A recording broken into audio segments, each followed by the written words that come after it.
مرحبا يا حلوين، ومود جديد راح ينزل ببجي اسمه الصياد الحصين. طبعا راح يكون إلى قسم خاص نفس المستودع المترو وغيره، راح يكون بشكل مؤقت وينزل بالإصدار القادم بشكل دائمي. طبعا اللي يعرف لعبة ايدنتيتي راح يتذكر انه هذا المود بالضبط مثلها. فكرة بكل اختصار راح يكون شخص مهاجم وباقي الاشخاص يكونون الناجين.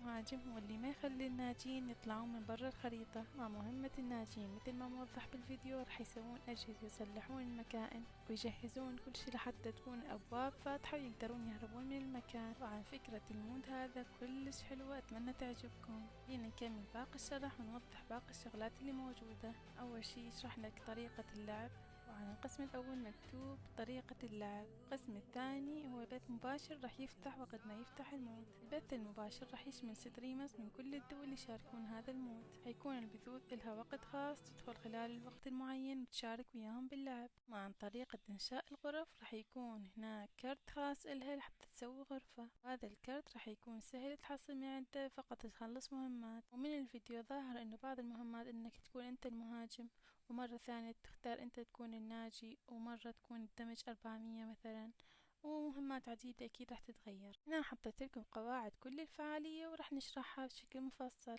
المود راح يفتح اليوم الساعة 12، من يوم 15 ليوم 16 تقدرون تشوفون البثوث وتشاركون وياهم. أما عندكم من يوم 22 إلى 30 بالشهر تقدرون تشاركون بالمهام وتحصلون تجمعون باقي الكروت اللي تساعدكم حتى تسوون رومات. طبعا باقي القواعد إنه يقولك إذا شاركت في الفعالية راح تحصل على كروت، ومن النادي تبع ببجي إنه راح يرسل لك أكواد وتستخدم الأكواد تجمع من عندها كروت أيضا. هذه باقي القواعد، اللي يحب يقراها ويتأكد منها أو ما فهم شي من خلال الشرح. شرحت أغلب الشغلات المهمة بالفعالية، وأتمنى ما كنت طولت عليكم، بس هاي الفعالية حلوة ولازم أشرحها بشكل مفصل. باي.